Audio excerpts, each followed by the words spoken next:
Selanjutnya yaitu penyampaian materi yang ketiga mengenai petikan pengalaman LED akademik yang disampaikan oleh Bapak Profesor Dr. Ing Mulyadibur, dan sebelumnya akan kami sampaikan terlebih dahulu kurikulum vitae singkat dari Bapak Profesor Dr. Ing Mulyadibur. Beliau menyelesaikan program sarjana teknik mesin dan mendapatkan gelar insinyur dari Institut Teknologi Bandung tahun 1985. Kemudian menyelesaikan program magister tahun 1988 di Institut Teknologi Bandung dan menyelesaikan program doktor di Jerman pada tahun 1994.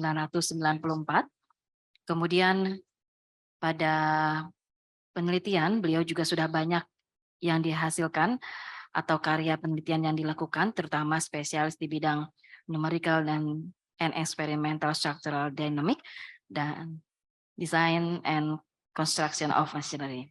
Baik Bapak Ibu hadirin yang berbahagia, mari kita berikan tepuk tangan untuk Bapak Profesor Dr. Ing Mulyadibur. Dan kepada Bapak kami silakan untuk memaparkan materinya. Baik, terima kasih. Mohon maaf, kurikulum vitae-nya dibuat sangat cepat karena ditagihnya sore hari. Jadi kebetulan ada yang lama yang saya berikan itu saja. Jadi pengalaman tambahan, mudah-mudahan Bapak Ibu belum lelah ya, karena dari pagi mendengar saja gitu. Mudah-mudahan masih tetap semangat. Baik, saya dalam tata kelola pernah mulai dari prodi dulu. Prodi teknik mesin itu tahun 1988. Kemudian pernah jadi wakil dekan, kemudian dekan itu tahun 2000 sampai 2004. Kemudian mengelola teknologi informasi dari tahun 2005 sampai 2012. Ada beberapa kegiatan lain, dan terakhir sekarang saya diminta teman-teman tuh untuk duduk di Majelis Wali Amanah semenjak UNAN menjadi PTNBH. Jadi mungkin nanti kegiatan dalam tekniknya juga tidak bisa terlalu intensif juga gitu. Nah, dari sisi organisasi kemasyarakatan, saya pernah menjadi Sekretaris Jenderal Badan Kerjasama Teknik Mesin selama 3 periode dari 2009 sampai 2018. Sekarang saya diminta oleh teman-teman itu untuk menjadi Ketua Dewan Pembina. Jadi masih itu pun sudah 2 periode, jadi cukup lama. Kemudian dari sisi mutu akreditasi, saya mulai bergabung dengan Ban PT semenjak 2014. Kemudian di 2021 ditarik ke dalam teknik. Kalau dahulu saya di Ban PT banyak di APT, di akreditasi perguruan tingginya. Nah, sekarang ke dalam teknik banyaknya hanya di bidang program studi. Nah, terkait itu nanti kita berdiskusi saja, karena saya sangat tertarik selalu masalah mutu dan bagaimana membangun anak bangsa. Jadi tujuan kita itu adalah bagaimana menyiapkan generasi-generasi berikutnya. Nah, salah satunya melalui program akreditasi ini. Baik, kita mulai saja. Ini apakah sudah ya?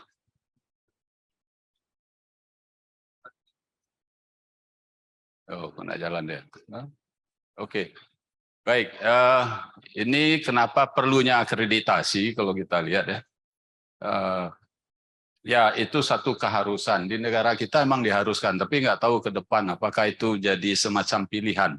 Kalau di banyak negara lain, di negara-negara maju itu semacam pilihan. Bagi yang mau mengajukan akreditasi, diajukan. Bagi yang tidak mau juga tidak apa-apa. Nah, cuma di negara kita kalau tidak dilakukan kewajiban saat ini kalau saya lihat pemerintah tuh berpikiran demikian, akan banyak sekali yang terugikan, terutama masyarakat, karena mutunya tidak terkontrol. Lulusan akan diproduksi banyak sekali, tapi mutunya rendah, sehingga tidak bisa menghasilkan produk-produk yang berdaya saing. Ya, pertarungan sekarang kan sudah pasar bebas, jadi itu sangat berat rasanya. Ya, seperti sekarang kita lihat intervensi orang, ya kita lihat saja, bahkan itu sampai tenaga buruh pun dia kirim sekarang. Karena itu bisa mereka kontrol gitu, itu alasannya. Nah, itu kan jadi tantangan buat kita. Kedua itu karena ya kita mewujudkan akuntabilitas publik, karena publik itu menyekolahkan anaknya, membayar, dan tentu harus ada akuntabilitasnya. Dan terakhir itu adalah untuk penjaminan mutu. Oh, enggak. Oke, ya ini kita skip saja penyusunan. Oke, terus karena nanti ada yang lebih penting. Ya, ini kurang lebih isi LED kita nanti. Jadi ada bagian A, B, C, D ya, dan bagian D itu kriteria. Nah, tapi jangan lupa yang paling utama sebetulnya dalam mengisi akreditasi ini adalah mengisi data LKPS dengan jujur. Itu yang paling penting.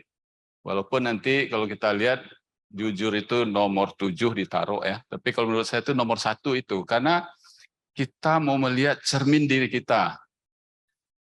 Tapi sering terjadi kalau mau akreditasi itu yang banyak ditonjolkan adalah kelebihan. Tapi kalau mau minta bantuan dana ke pemerintah, yang banyak ditonjolkan itu kekurangannya. Nah, itu kan jadi tidak fair jadinya ya, harusnya dua-duanya ditunjukkan. Kita kurang di mana, kelebihannya di mana. Baik. Ini kurang lebih prosesnya nanti ya, proses kita. Jadi dari kondisi eksternal ketika kita membuat evaluasi diri, kita lihat dulu kondisi lingkungan kita. Nah, dari kondisi lingkungan akan terlihat nanti peluang dan juga ancaman. Jadi ada peluang dan ada ancaman. Itu kalau kita melihat kondisi lingkungan eksternal kita. Kemudian kalau kita lihat dari lingkungan internal, ya, jadi dari lingkungan internal itu akan terlihat nanti adalah kekuatan dan kelemahan kita. Nah, sebenarnya kalau kita mau memperhatikan yang 4 itu, maka nanti akan kelihatan profil kita. Itu sebetulnya. Jadi perguruan tinggi kita tuh profilnya seperti apa sebetulnya. Nah, tapi ketika menyusun ini, itu kita mulai juga dari profil UPPS sebagai input nanti. Jadi ini ada kekuatan, ada kelemahan, dan di sini juga ada peluang dan ancaman, kemudian profil kita yang inginnya seperti apa. Nah, itulah nanti terjadi evaluasi capaian kinerja. Jadi urut-urutannya seperti itu prosesnya. Nah, dari situ nanti baru kita lakukan analisis SWOT, dan dari analisis SWOT itu kita membuat program-program untuk mencapai tujuan strategis. Kurang lebih itu rangkuman semuanya, tapi nanti akan kita detailkan satu-satu. Jadi yang akan dinilai dalam akreditasi LAM teknik itu ada 9 kriteria.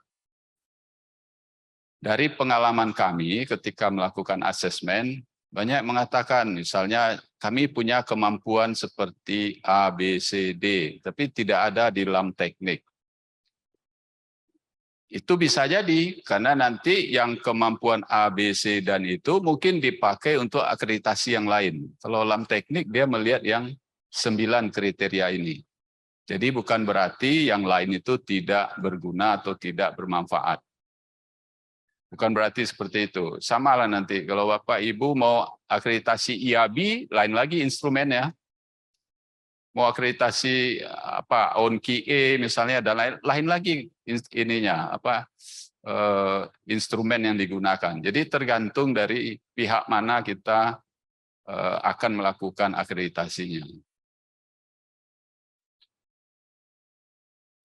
Ya agak macet nih, terlalu jauh mungkin ya.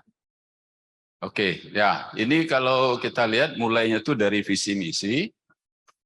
Nah, ini ada visi perguruan tinggi diturunkan ke UPPS, dalam hal ini bisa fakultas, dan kemudian prodi. Ya, prodi. Nah, kemudian kita bisa lihat juga, ini ada unit pengelola apa, dari tulisannya nggak terlalu jelas nih. Nah, dari perguruan tinggi ke unit pengelola, ini untuk tata kelola ya. Nah, tata kelola dari UPPS itu seluruh ini. Sementara prodi hanya yang ini saja. Dia mengurusi pendidikan, penelitian, PKM, kemudian luaran. Itu program studi. Tapi yang mengurusi mahasiswa, sarana prasarana, keuangan, dan lain-lain itu adalah UPPS. Jadi tugas UPPS sekarang lebih berat dibanding yang sebelum-sebelumnya, yang 7 standar di bawah PT dahulu. Karena sekarang fokusnya banyaknya UPPS. Jadi kalau PS itu hanya bagian akademik saja. Nah, dari pengalaman kita, saya sebagai asesor itu sering semua diserahkan ke PS. PS kan agak bingung dia nanti membuatnya. Karena dia tidak memiliki sumber daya, dia tidak tahu bagaimana proses bisnis yang ada di UPPS. Nah, ketika waktu AL, nah itu kurang matching dia. Ditanya antara dekan, dilihat dari yang ditulis gitu ya. Jadi memang harus ada pembagian kerja yang bagus ketika menyiapkan LED ini. Baik. Ya, ini manfaat. Jadi banyak manfaat dari evaluasi diri ini. Kemudian mungkin saya dibantu aja, mungkin sulit ya. Nah, ini penyusunan evaluasi diri itu yang tadi saya bilang ya. Jadi pertama harus melibatkan semuanya. Semuanya itu siapa? Dosen, tendik, mahasiswa, alumni, dan pengguna alumni. Karena dari mereka itu kita tahu, saya tuh seperti apa sekarang, prodi saya tuh seperti apa, dari mereka kita tahu. Ya, kalau kita ambil hanya dosen dan tendik kita saja, ya dosen, tendik, panitia gitu ya, itu baru sebagian yang tercermin. Jadi evaluasi dirinya belum utuh. Jadi nanti tidak terlalu secara keseluruhan gitu. Nah, kemudian ya tentu harus mencakup semuanya yang kita buat itu. Nah, salah satu guidance-nya yaitu yang 9 kriteria itu. 9 kriteria itu mencakupnya. Kemudian kualitas data. Nah, data seperti disampaikan oleh Bu Sarah tadi, data itu harus valid, harus diuji validitasnya. Jadi kalau data tidak valid, maka dia tidak akan mencerminkan kondisi kita. Kemudian kedalaman analisis ya tergantung nanti.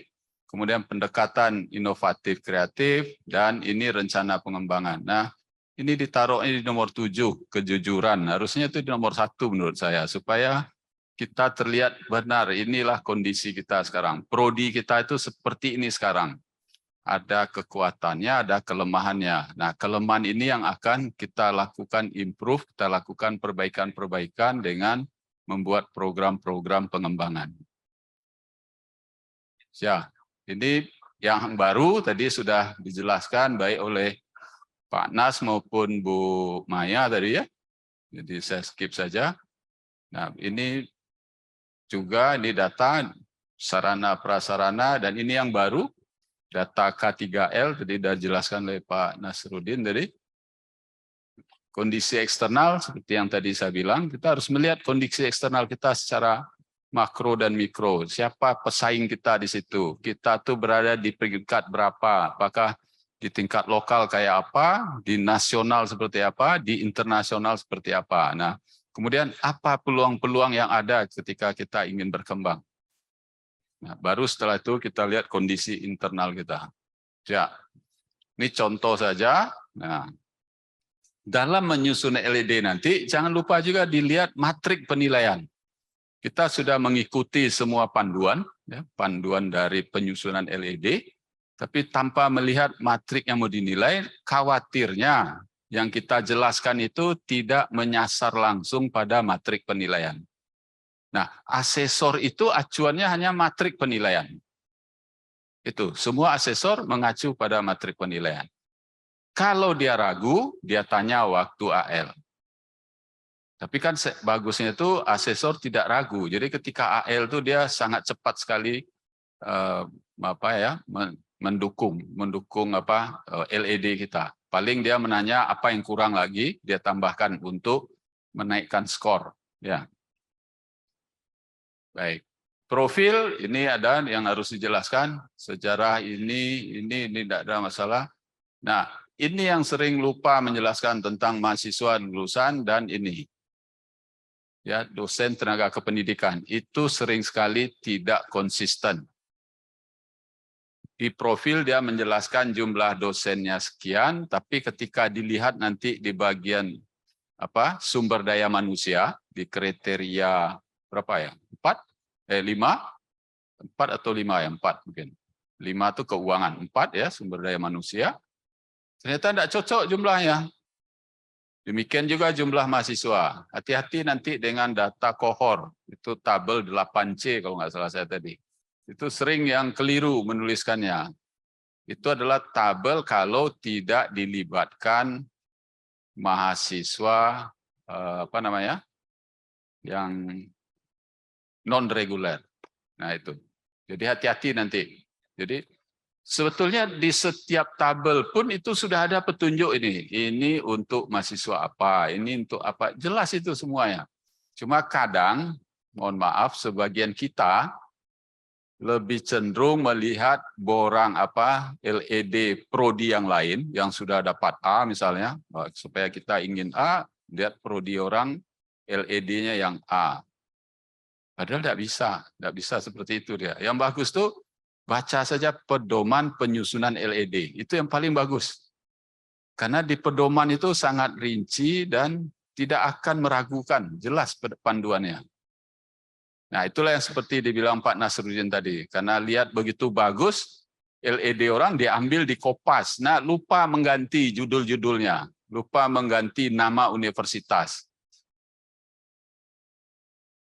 Itu kan kita malu sekali ya. Kalau mahasiswa kita nyontek aja dibuat nggak lulus kan ya. Malu kita itu. Kita gurunya sekarang, dosennya. Itu kan nggak enak sekali kita. Nah, jadi kalau mau menyontek juga, ini saran berkelakar saja. Jangan dikopas, diketik ulang. Jadi biar nampak, oh ini nama universitasnya beda gitu ya. Jadi kalau dikopas tuh lupa nanti ya. Jadi, ya. Tapi jangan dilakukan itu. Malu kita sebagai pendidik. Baik, ini profil UPPS, jadi profil bisa dijelaskan di sini sebagian. Nah, ini dia yang diminta nilai 4 tuh seperti ini kriterianya. Jadi jangan lupa ketika menyusun LED itu juga melihat matrik penilaian. Sehingga tahu yang diminta itu gitu. Ya, ini 9 kriteria yang dimaksud tadi, ini mulai dari visi misi, ya, visi misi silakan Bapak Ibu buat seindah mungkin, ideal mungkin boleh. Biasanya asesor tidak melihat visi yang hebat atau visi yang ideal, tidak. Asesor itu selalu melihat prosesnya. Bagaimana kita atau Bapak Ibu tuh memperoleh atau menetapkan visi misi itu. Proses itu yang dilihat. Yang pasti yang bagus tuh pasti harus melibatkan semua orang, semua pihak, ya, internal stakeholder, eksternal stakeholder. Seperti tadi, melibatkan dosen, mahasiswa, pengelola, kemudian alumni dan pengguna alumni. Karena mereka semua punya kepentingan untuk itu, punya kepentingan. Pengguna pasti sekali dia melihat kepentingannya, ya pasti sekali. Baik. Itu visi misi. Kemudian yang berikutnya itu data, dari data yang sudah ada seperti yang dijelaskan Bu Sarah tadi, itu yang kita evaluasi. Tetapi sebaiknya ya, jangan dia ambil di copy lagi data dari LKPS kemudian ditaruh ke LED. Nggak ada gunanya, karena asesor sudah membaca di LKPS. Jadi yang sebagusnya di LED, itu adalah penjelasan tentang data itu. Kenapa data ini naik, kenapa data ini turun, apa artinya itu, apa yang terjadi di situ, itu yang kita jelaskan. Argumen-argumen itu yang kita sampaikan. Nah, dengan demikian, tercerminlah kondisi kita, institusi kita tuh saat seperti itu, sedang apa yang terjadi gitu. Itu yang paling bagus. Tapi kalau diambil lagi, ditaruh, ya itu rugi kita dengan halaman. Karena halaman untuk menulis LED juga terbatas. Jadi yang paling bagus itu menjelaskan. Kecuali kita membuat grafik lain atau informasi lain dalam bentuk gambar dari LKPS. Misalnya suasana penyusunan visi misi, kita taruhkan fotonya. Itu boleh. Itu kan berbeda dengan yang lain gitu dari data LKPS. Itu ya. Jadi Jangan lupa itu. Ya, ini visi misi.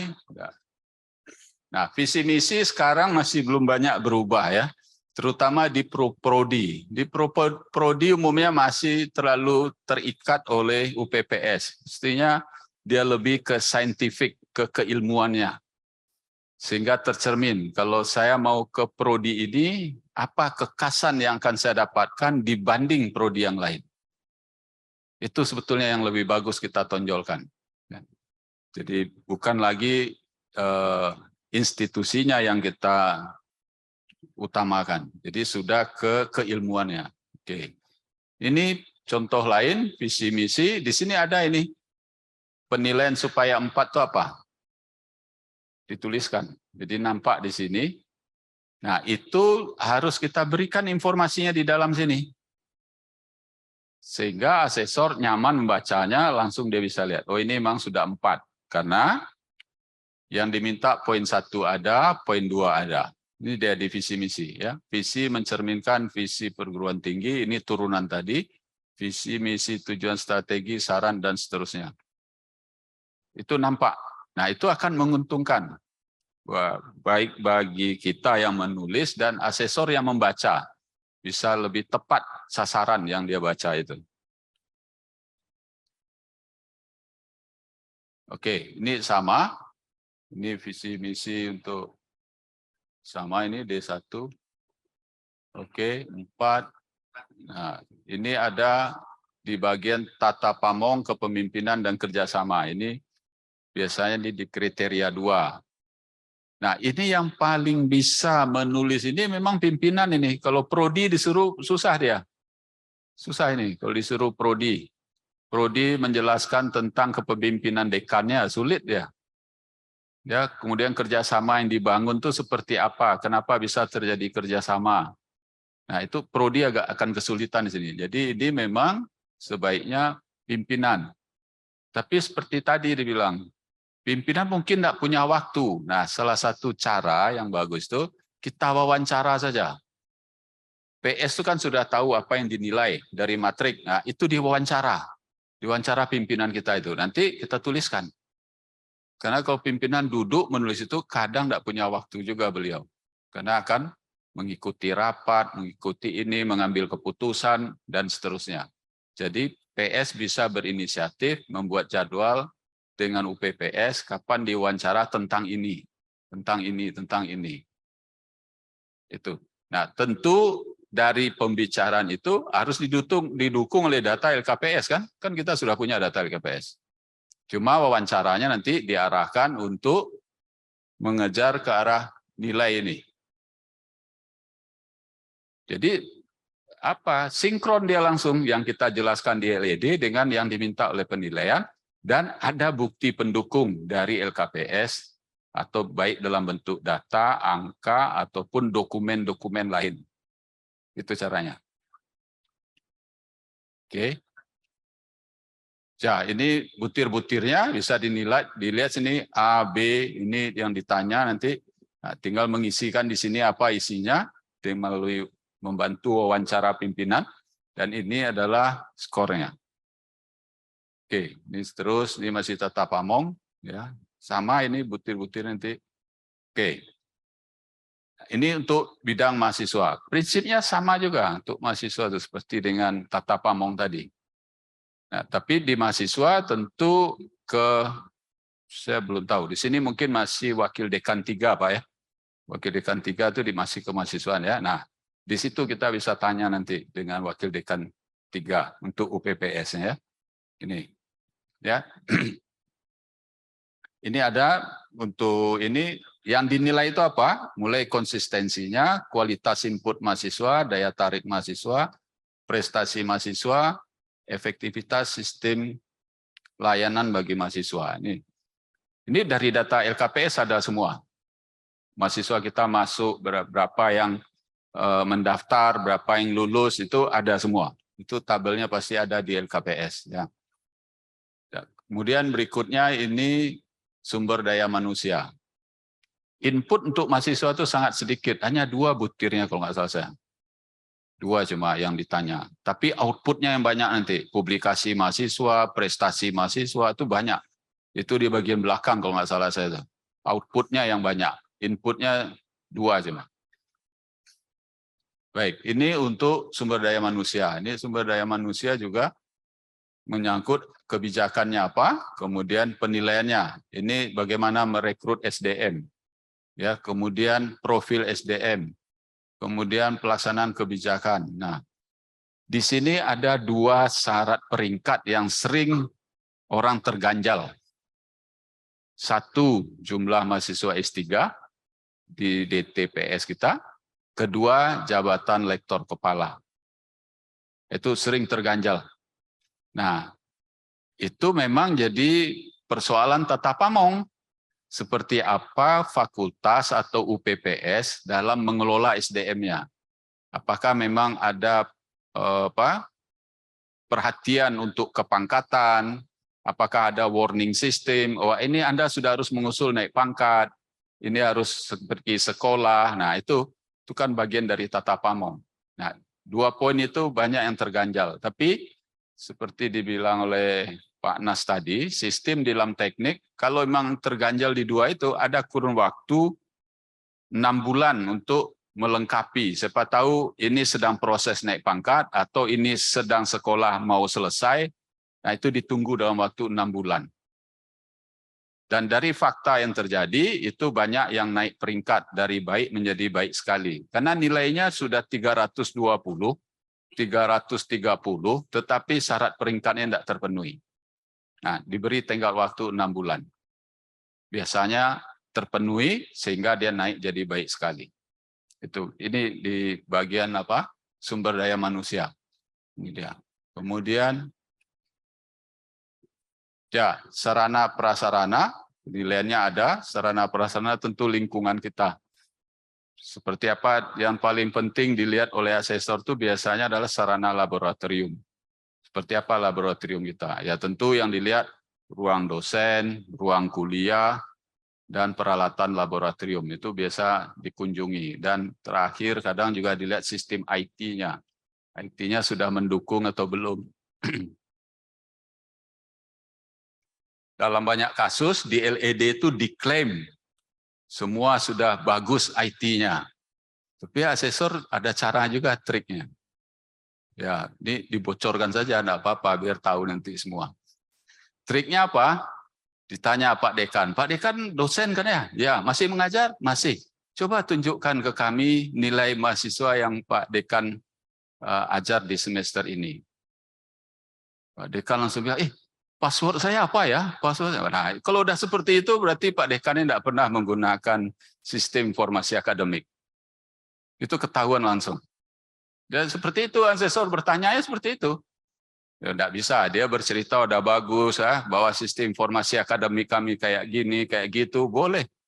Tapi salah satu mengujinya seperti itu, asesor itu ditanya, Pak Dekan masih ngajar, mana? Coba lihat nilainya semester sekarang.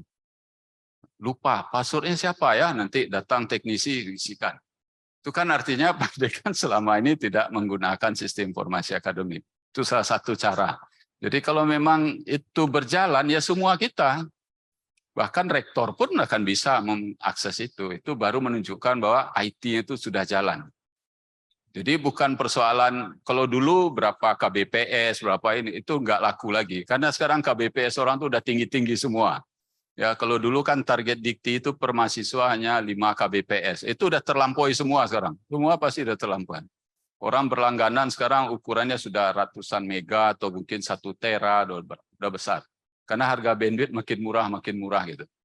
Nah, sekarang pertanyaannya, sarana yang sudah ada itu betul nggak dimanfaatkan untuk proses pembelajaran? Nah, itu pertanyaannya. Nah, jadi dari sekarang siapkan aja kalau perlu training sebentar yang mau akreditasi kan ya. Jadi ya sekurang-kurangnya tahulah passwordnya gitu ya. Lihat mata kuliahnya, kalau di dalam sistem informasi akademik nggak ada bahan kuliahnya, upload sekarang ya. Suruh aja orang upload gitu ya, nggak apa-apa. Karena nggak semua asesor juga tahu itu. Ini betul nggak mata kuliah ini, betul nggak ini, nggak tahu juga deh mungkin. Baik, jadi itu sarana prasarana ini nanti termasuk IT dilihat ya. Nah, baik, ini untuk pendidikan. Nah, di sini kata kuncinya memang kurikulum untuk pendidikan ini. kurikulum, proses pembelajaran, kemudian RKPS. Nah, di RKPS itu akan bisa menilai 4 itu ketika jelas rinci. Pertemuan pertama apa kuliahnya, ini bobot penilaiannya berapa, nanti di bawah itu ada komposisi. Untuk UTS berapa, UAS berapa, kehadiran kalau mau diambil berapa, dan seterusnya. Itu ada jelas rinci RKPS. Gitu.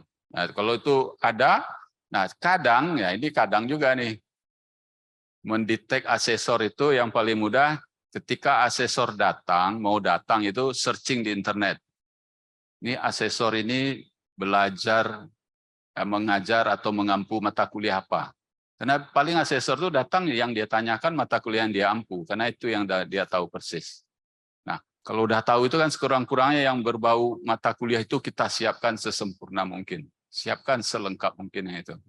Meskipun tidak tertutup kemungkinan RKPS yang lain akan dicek juga, dilihat, dan seterusnya. Ya, jadi kriteria penilaiannya di sini bisa kita lihat ya. Ini keterlibatan pemangku kepentingan dalam penyusunan kurikulum. Kembali lagi tadi, alumni ikut nggak? Kemudian pengguna alumni, kemudian organisasi-organisasi profesi. Kalau bidang teknik mesin itu ikut nggak diajak orang BKSTM, misalnya diundang. Atau diundang pakar, siapa pakar tentang kurikulum. Kalau di Jakarta paling mudah cari aja di UI. Jadi di UI diundang sekali buat workshop. Nah, kalau itu ada foto kegiatannya. Ini kegiatan penyusunan RKPS. Nah, dan itu bisa juga langsung disatukan dengan kegiatan penyusunan visi misi. Jadi dalam visi misi ada, RKPS ada, sehingga dia menjadi efektif dan efisien. Jadi mungkin sekali kegiatan 1 atau 2 hari kita bisa mengambil banyak hikmah langsung gitu. Itu salah satu caranya. Termasuk juga penyusunan bahan ajar, termasuk juga waktu itu bisa juga mengajak kerjasama penandatanganan MOU dengan pengguna alumni dan lain-lain. Itu jadi satu kegiatan bisa banyak kita buat, keuntungannya buat kita, bisa kita ambil banyak manfaatnya buat kita gitu. Jadi oke, ini bagian pendidikan. Kemudian nah, budaya akademik, proses pembelajaran dan sistem penilaian. Nah, ini memang budaya akademik itu biasanya tahunya waktu datang, waktu ngobrol, dia melihat kedekatan dosen mahasiswa, kadang asesor mengintip orang sedang belajar, dia lihat seperti apa suasana, itu memang agak sulit kita mempersiapkannya, itu memang apa adanya yang terlihat itu biasanya ya. Nah, kemudian kalau sistem penilaian ya seperti tadi, sistem penilaiannya berapa persen UTS, UAS, dan lain-lain. Nah, yang bagus itu kita juga bisa memperlihatkan transparansi. Jadi dosen mengeluarkan nilai, ditempel. Ini nilai UTS, UAS Anda, ini jadwal protes. Anda mau protes kapan, ini berkas.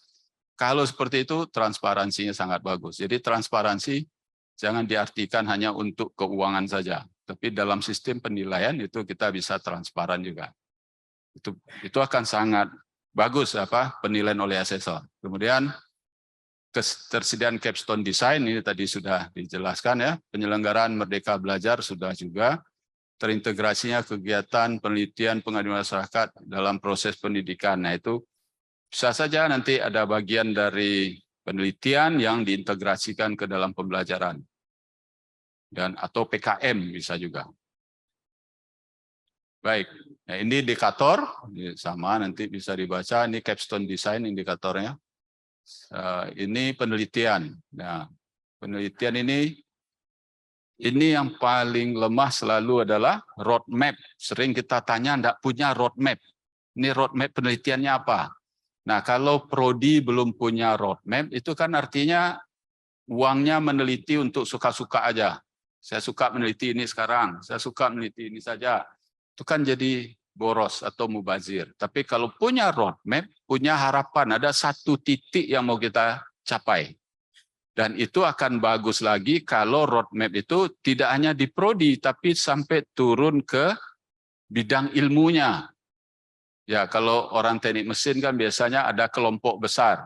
ada teknik material, teknik produksi, ada bagian konstruksi dan konversi energi. Kurang lebih seperti itulah. Ya, bidang lain ada. Nah, itu kalau ada itu bagus lagi. Ada beberapa perguruan tinggi kita lebih detail lagi. Dia punya roadmap untuk setiap lab. Ya, setiap lab. Saya punyalah perguruan tinggi itu kalau kami akses, setiap lab itu punya roadmap-nya. Sehingga dosen itu berkelompok menelitinya. Sehingga kalau kita lihat perguruan tinggi ini sangat kuat penelitiannya. Bisa kita lihat di Scopus. Itu bisa kita lihat. Baik. Kemudian ya intensitas. Ini PKM, analog. Jangan lupa roadmap-nya itu selalu ditanyakan. Roadmap itu penting sekali. Ya memang untuk duduk membuat roadmap itu memang tidak mudah memang. Tapi kalau ada kemauan pasti bisa kita miliki. Oke. Nah, ini luaran ya hasil proses sekarang. Dari yang sudah kita lakukan penelitian PKM sekarang ada luaran. Ya bisa dipublikasi di mana saja. Ini data saja. Data. Nah, proses penjaminan mutu ini di bagian belakang. Nah, jangan lupa proses penjaminan mutu itu yang kita jelaskan untuk ke-9 kriteria tadi. Ya, 8 ya, visi misi nggak masuk. Jadi mulai dari tata pamong, mahasiswa, sumber daya manusia, keuangan, ya, kemudian penelitian, pengabdian masyarakat dan luaran. Jadi keseluruh itu harus kita jelaskan penjaminan mutunya. Jadi bukan hanya satu di bagian tata pamong saja waktu ditanya itu, keseluruhannya. Tapi ini kan ditulisnya di bagian belakang. Setelah kriteria 9. Ini orang azan nih, gimana? Boleh istirahat dulu atau boleh terus saja? Terus saja boleh ya? Atau istirahat dulu? Ya, istirahat ya? Oke, baik. Kita tunggu setelah azan dulu ya. Baik. Karena lain daerah, lain-lain ininya. Sekarang ya. Nah, ini proses penjaminan mutu yang harus kita jelaskan dengan baik dan didukung dengan data-data.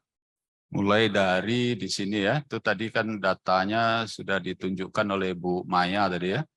Ini adalah penetapan, ada dokumen-dokumen SPMI kita, itu dari tadi. Nah, itu pasti kita sudah punya. Ya. Kemudian kita mulai mengimplementasikannya, kita lakukan. Dan itu berjalan, ada monitoring, ada evaluasi ya. Nah, kemudian ini ada audit mutu internal, itu kita lakukan, terekor. Tapi setelah ada, ini biasanya nanti yang dilihat asesor itu ada laporan AMI-nya. Nah, di laporan AMI itu biasanya akan ada nanti evaluasi dan rekomendasi, biasanya seperti itu. Nah, rekomendasi itu ditindaklanjuti nggak oleh pimpinan? Itu di sini dia. Biasanya dia dilakukan evaluasi sini di dalam rapat tinjauan manajemen dibicarakan. Kemudian kalau ditindaklanjuti, nah itu biasanya butuhnya itu kan pasti ada program. Kalau ada program pasti ada dalam RKAT tahun berikutnya kegiatannya. Biasanya seperti itu. Kalau ada itu baru dia itu sudah ditindaklanjuti. Kemudian setelah itu baru kalau ini sudah tidak ada masalah, baru mulai ada perbaikan atau tindak lanjut dan seterusnya. Jadi kalau itu sudah selesai 5 siklus, ternyata hasilnya bagus, baru kita naikkan. Stepnya naik sekarang. Mulai lagi kita tetapkan sekarang standar kita. Kalau dulu standar kita katakan menaikkan tuh bisa kualitas, bisa kuantitas. Kalau SNDT itu 24, nah sekarang kita mau nambah. Misalnya jadi 30. Boleh nambah, itu peningkatan namanya. Atau kalau tadi levelnya nasional, kita naikkan ke internasional, boleh. Itu kita tingkatkan kualitasnya namanya. Nah itu, jadi satu siklus berjalan, sama lagi, ditetapkan, dilaksanakan, kemudian dievaluasi, kemudian diadakan pengendalian. Pengendalian itu melalui rapat tinjauan manajemen, kemudian ditindaklanjuti. Ditindaklanjuti itu dibuktikan dengan adanya program perbaikan di tahun berikutnya. Nah, kalau kita ingin nilainya sempurna, jangan lupa ini harus dilakukan tiap tahun. Tiap tahun itu artinya apa? Karena data yang diminta di LKPS itu umumnya 3 tahun. TS, TS-1, dan TS-2. Coba lihat tabel-tabel kita itu semua. Pasti itu yang diminta, kecuali ada beberapa yang lebih. Seperti jumlah mahasiswa mulai dari TS-4 ya, kalau sarjana dan seterusnya. Tapi penelitian dosen pasti 3 tahun sebelumnya. 3 tahun, TS, TS-1, dan TS-2. Pengabdian masyarakat, kemudian kegiatan kerjasama, itu hanya 3 tahun saja. Dan lain-lain. Semua hampir dikatakan 3 tahun. Nah, kalau bisa kita seperti itu, itulah nilainya 4. Laporan evaluasi diri saya ada 4 kali. Di dalam laporan evaluasi laporan penjaminan mutu saya itu ada 3, TS, TS-1, TS-2. Di akhir itu selalu ada rekomendasi. Dan rekomendasinya dikendalikan atau ditindaklanjuti di waktu RTM, rapat tinjauan manajemen. Nah, rapat tinjauan manajemen silakan apakah itu dilakukan sekali sebulan, sekali 3 bulan, tapi yang jelas ada bukti. Buktinya ada daftar hadir, ada notulensi, biasanya seperti itu yang dilihat asesor.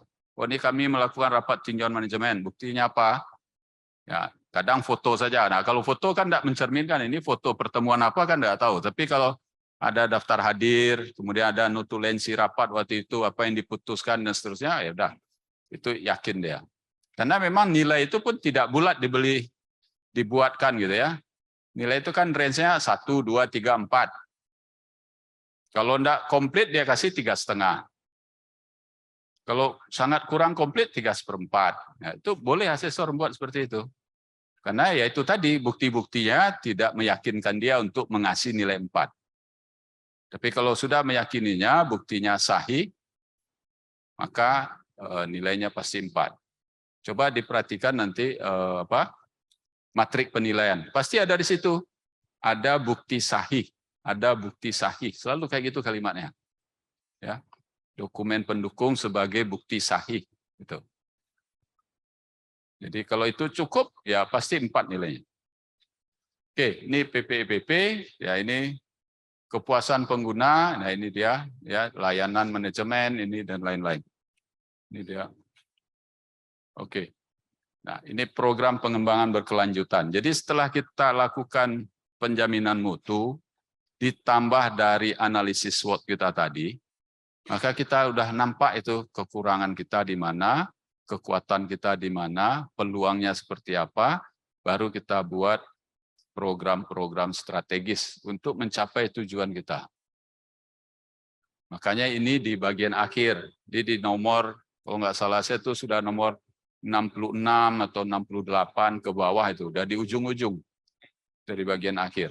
Sampai terakhir nomor 72. Oh ini SWOT-nya ya terlalu cepat saya nyampe. Jadi setelah lakukan SWOT, nah ini baru pengembangan yang saya bilang tadi ya, dan program pengembangan berkelanjutan ya. Tentu saja semuanya kembali lagi ketika kita buat program itu dia menjadi logis atau tidak logis ketika tidak didukung oleh sumber daya. Sumber daya itu dibuktikan oleh dokumen-dokumen yang kita miliki. Dia menjadi tidak logis nanti ketika kita membuat program strategisnya terlalu jauh. Jadi sementara asesor tidak melihat hebat atau tidaknya program strategis, tapi yang dia lihat itu logis atau tidaknya program strategis yang kita buat sesuai sumber daya yang kita miliki. Tadi saya diskusi dengan Bu Dwita tadi yaitu satu orang mau buat mobil BMW, satu mau buat mobil Avanza misalnya, katakanlah seperti itu. Selama prosesnya bagus, kalaupun Avanza hasilnya ya sangat baik nilai. Tapi dia mencanangkan membuat BMW, sementara mesin-mesin rollnya tidak punya, ini nggak punya, ya tidak ikan bagus jadinya. Jadi yang perlu itu adalah proses dan kemampuan menilai dirinya sendiri, makanya itu disebut evaluasi diri. Dia nilai sendiri, oh kita mampunya baru ini gitu. Nah nanti dibuat pengembangan secara bertahap. Seperti tadi penjaminan mutunya kita buat tangga gini. Jalan, nanti udah kuat naik lagi gitu. Nah, kalau sudah paham kita seperti ini, pasti semua kita berangkat bertambah lebih baik dari waktu ke waktu. Pasti itu. Dan itu yang saya perhatikan di beberapa universitas kita yang sudah besar-besar itu. Seperti itu mereka. Ya, kita kan bisa juga belajar dari mereka. Ya, kami pun di Andalas ya belajar terus. Kita lihat orang seperti ini berkembang. Kita lihat kemampuan kita kayak apa, ya, dan seterusnya. Baik. Nah, ini syarat perlu, saya rasa, ya ini tadi sudah dijelaskan juga nih, tidak perlu lagi ya. Tidak perlu akreditasi, ini unggul. Ya, itu dari saya.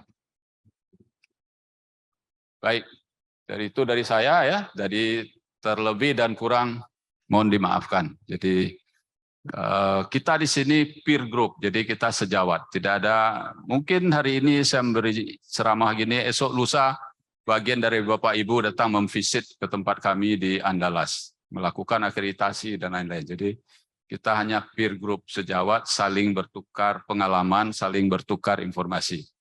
Terima kasih atas perhatian Bapak Ibu. Assalamualaikum warahmatullahi wabarakatuh. Baik.